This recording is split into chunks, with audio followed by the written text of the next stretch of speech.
Concerned parties in Kogi and Bayelsa elections charged to ensure transparency and fairness. Federal government commits to youth empowerment. Hello and welcome to Panorama. I'm Rhoda Anona.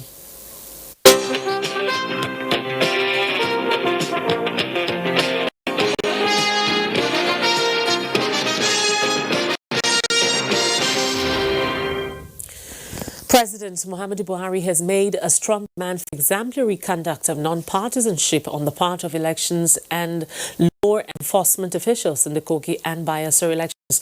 In a statement, the president urges all to carry out their duties with fairness and transparency without fear or favor. He advises voters to exercise their franchise in a peaceful and orderly manner, in line with the law in all situations. President Buhari also asked the candidate to accept outcomes and follow due process of law in seeking redress rather than resort to self-help. President Buhari wishes the two states and their people a safe and credible exercise as they vote in these historic elections. The Independent National Electoral Commission, INEC, has taken delivery of sensitive materials for the governorship and Kogi West senatorial elections holding Saturday in Kogi State. Deborah Samuel has the report. The sensitive materials, which include ballot papers and result sheets for the senatorial and governorship election, were received by INEC officials Thursday morning. INEC Rec in Kogi State, Professor James Akpan, said the commission is ready for the election. He noted that security and other logistics have been arranged to ensure effective distribution of the materials to the various local government areas of the state. Responding to some of the fears of observers, especially in areas like Ibaji, affected by the recent flood incident, the INEC Rec has this to say. A place like Ibaji, the EO has set up correct meetings with the people there, and if need be, can move to dry land and do the collation as well as the voting. Deborah Iyola, NTA News. The government says it will continue to create opportunities for young Nigerians to express their God-given talents and achieve their dreams. Vice President Yemi Osinbajo said this when he received a delegation from the Alibaba Group led by the founder, Jack Ma. State House correspondent Jide Onibade reports. An identical and creative. That's how Vice President Yemi Osinbajo described the youth of the country. The Vice President says he's elated for the visit by the Alibaba Group, which is an invitation extended to Jack Ma during one of the Vice President's participation at the World Economic Forum. The point, and I think your coming is at a very strategic moment in our trajectory, in our own progress, in the progress of our country. And I think it's a very important moment because when you look at what we're seeing a lot of entrepreneurship. We're seeing a lot of young people who are very actively engaged in the digital economy at various levels. The delegation is made up of successful entrepreneurs whose expertise the Vice President is hoping would be of great benefit to Nigerians. The government of Nigeria is certainly happy that you're here, and we really will hope that we'll be able to work with you on so many things, and we know that your experience and what you've achieved will be extremely useful for us also. We also want to help for ease in Jack Ma says the delegation is on a mission to support Africa's development through ICT. What we have experienced in China could help a lot of entrepreneurs in Africa. Supporting entrepreneurships in Africa, supporting education in Africa, supporting infrastructure in Africa, and support the education system in Africa. This is what we want, and this is what we come here for. The group says it's beginning a competition on ICT across Africa, and 4 Nigerians are already among the top 10 contenders. In the State House, Jide Onifade, NTA News. The third annual summit for the Legislative Network for Universal Health in Nigeria is set to give a boost to efforts to ensure policy thrust in the health sector are optimally implemented to serve the interests of all Nigerians, especially the vulnerable in the society. Organized by the Senate Committee on Health, the summit is aimed at x-raying the role of legislators in promoting efficiency and effectiveness in Nigeria's health sector. Basi Ita Ekmang reports. The present administration is determined to ensure quality health care delivery in the country through several interventions in the health sector. To drive these policies towards achieving the desired results, these stakeholders are rubbing minds together on the way forward in the health sector, with universal health coverage in focus. We are aware that we don't have enough resources has not been provided for health. But then, even that we are providing now, are we utilizing it optimally? That we are very proactive, that we push the frontier of health delivery to that stage we're all looking for it to be. The summit will also deepen the understanding of the legislators on the concept of universal health coverage and their roles towards the attainment of 2030 targets. We're going to work together. We can come up with an appropriation that will be appropriate for development and the progress of the primary healthcare center. So if we have a situation whereby legislators and the executives and the private sector are working together, there is vast untapped resources in Nigeria, and it can only be tapped if you have this kind of coalition. A consensus is expected to be reached on the strategic framework for the National Legislative Health Agenda to guide the activities of the legislators for the next 4 years. Basi Taikbang, NTA News. A special investigation panel on gender-based violence has commenced sitting in the North Central zone of the country following cases of violence against women and girls. The panel, which sits in 6 geopolitical zones, has received a number of petitions. Omenka Marachuki reports. A victim of gender-based violence by a police officer and also a guy. The experience wasn't really good. Most times it's traumatizing. Most times when I look at my face as a girl, I see a scar that I have that can't be wiped away. That was Asemi Josephine, a victim of sexual harassment, which the investigation panel will assist in seeking redress for violation of her person. Just like Josephine, the commission will look into so many violent cases.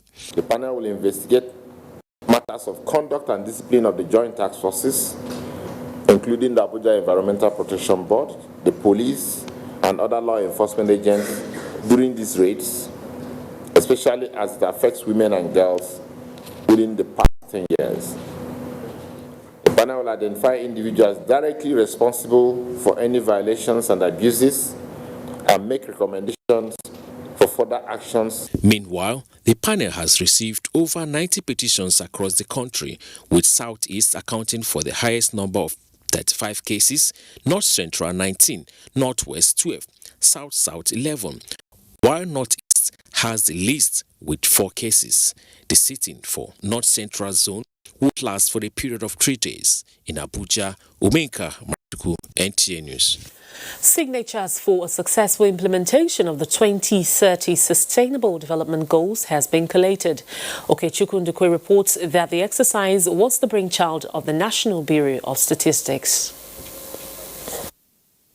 From the Ministry of Agriculture, Education to other ministries, departments and agencies relevant in the collection of data and implementation of the 2030 Sustainable Development Goals came forward to sign the bond, an agreement to play the required role in the implementation process. The United Nations had set a 2030 deadline for the successful implementation of 17 Sustainable Development Goals to end poverty and hunger in all forms, inclusive and quality education for all, promotion of gender equality, and combat of climate change, among others. May I commend the initiative of the Office of the SDG to the present entities for collaborating with the NDS in laying a solid foundation for the sustainable development of data production in the country. From the presidency, a homegrown simulation model and analytical tool that will be used in national and sub-national planning has been developed to drive the process. The government is working hard to put in place the enabling environment that would guarantee continuous production of the required for tracking and monitoring the implementation of SDG in our dear country. 17 17 goals, 169 targets and 230 indicators are the parameters to achieve the set goals. In Abuja, Ikechukundukwe, NTA News. You're watching Panorama. We'll take a short break, and when we come back, we have more stories. Stay with us. The struggle for independence had been a long and tough one.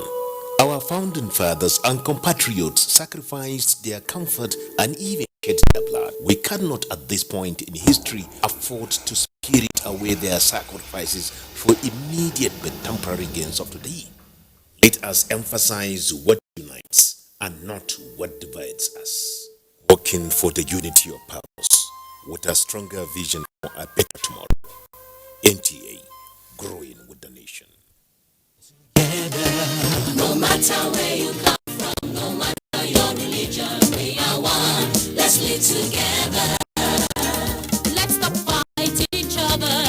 Let us live as one. It doesn't matter where you come from, your tribe or religion, man, woman or child. It doesn't matter who you are. Put Nigeria first. No matter where you come from, no matter your religion, we are one. Let's live together. How can we develop when we're always in crisis? Families have become refugees in their country. No matter our differences, show some understanding. No matter where you come from, no matter your religion, we are one. Let's live together. Nigeria, the only country we can train with remarkable potentials to excel. Let us believe in ourselves and change our attitude for the sake of our country and generations unborn. Let us revive our cultural values, which are our essence as a nation. Let us renew the spirit of patriotism and hold our dear country. Do not take or give bribe. Be punctual always. No more African time. We can't expect to be global citizens and operate on African time. Join the queue. Insist that people are attended to on a first-come basis, no matter who they are or where they come from.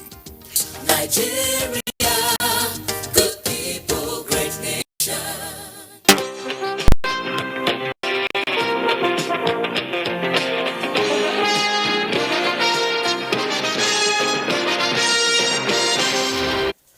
Welcome back, and if you've just joined us, you're watching Panorama on the NTA.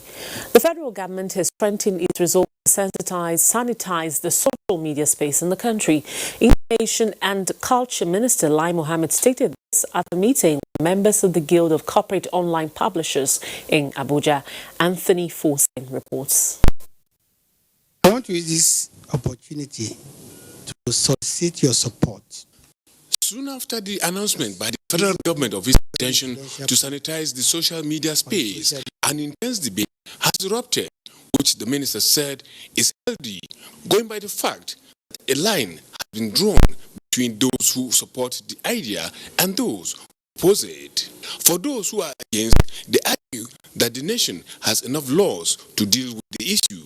In the first instance, we have not told anyone how we plan to go about the regulation. This is because this will not be a natural process. It will involve all stakeholders coming together to chart the path forward.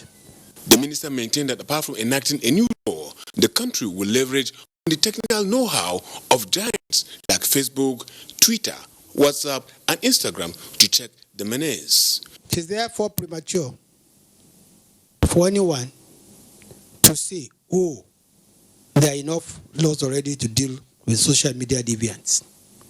In essence, the committee will plan to set up to determine the best option for us to use. Even though people are not yielding cautions, the minister said they capitalize on the democratic air being enjoyed. Our concern has to do with the abuse of the social media by those who are bent on spreading fake news and hate speech, and the dangers inherent in that for us, for our national peace and unity. We have no agenda. And for the avoidance of doubt, Lai Mohammed said, No responsible government will sit by and allow fake news and hate speech to dominate its media space because of the capacity of this menace to exploit our national fault lines to set us against each other and trigger a national conflagration. With bigger democracies putting in place mechanisms to control social media, it will not be out of place for Nigeria to join such a league. In Abuja, Anthony Forson, NTA News.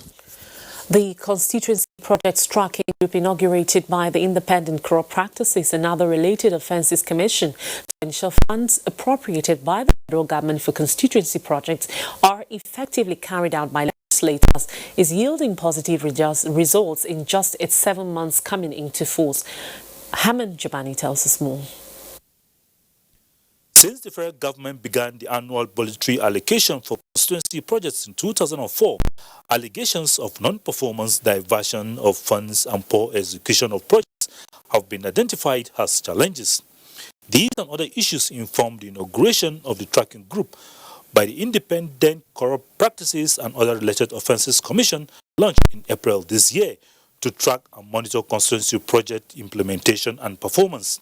Under the first phase that covers 12 states of the Federation, 400 projects were evaluated against the 86 LA schedule. 200 contractors have been returned to site and many other projects completed for the benefit of the locals. We found out that over 400 projects were investigated, even though we set out to investigate about 80, because of the fact that the number of projects were 3 in 1 and all that, which tells you something also, the vulnerability of the system and the approach. We discovered which agencies were the favorites for planting projects to do them, which means they are high risk prone, they are malleable, they are complicit. We discovered which sectors had projects loaded within them. The ICPC boss said the constituency project is meant to provide infrastructure development to the communities. The second phase of the tracking is expected to commence soon, with an enforcement machinery to ensure compliance by the legislators. Hamman Jabani, NTA News. Ministers of ECOWAS Tripartite Committee on Anti-Smuggling are meeting in Abuja to look at the preconditions Nigeria proposed for reopening the land borders. Nigeria's Minister of Foreign Affairs Geoffrey Onyema said the decision by Nigeria to restrict movements of goods and persons on her land borders is to safeguard ECOWAS community and Nigeria in particular from smuggling activities which destroys the economy and pose security challenges. Committees comprising Ministries of Finance, Trade, Foreign Affairs, Customs, Immigration and Security Advisors ensure suppression of smuggled goods. And they're going to be meeting on the 25th and 26th of this month. And together they will look at the modalities for implementing the whole regime of the anti-smuggling regulations that have been agreed upon. And after those 2 days of meetings, we're hoping that they will then be able to recommend formally for the opening of the borders. Recently, Nigeria sets preconditions that goods imported into Nigeria from land borders maintain originality and people coming to the country secure valid documents which were accepted at this meeting. In Abuja, Usman Aliu, NTA News. Our report just reaching us says the Supreme Court has given full reasons why it dismissed the petition filed by Atiku Abubakar and further upheld the judgment of the Presidential Election Petition Court, which dismissed the petition on the 30th of October for lack of merit. The reasons given by the Chief Justice of Nigeria was read by Justice John Okoro of the Supreme Court. The court critically reviewed the 5 grounds of petition on the issues of qualification, submission of false information, alleged over-voting and non-compliance with Electoral Act, and admissibility of certain documents, and came to the conclusion that the petition lacked merit as the appellant could not prove the allegation in line with the provisions of the Constitution, the Electoral and Evidence Act. Now in sports, the 2019 National Taekwondo Championship ended in Kebbi. Dramatic tweets to members of the Taekwondo confraternity. The tournament tagged Kebbi Open saw the host team Kebbi defeating the visiting ranked national teams in Pomswa and to emerge overall winners.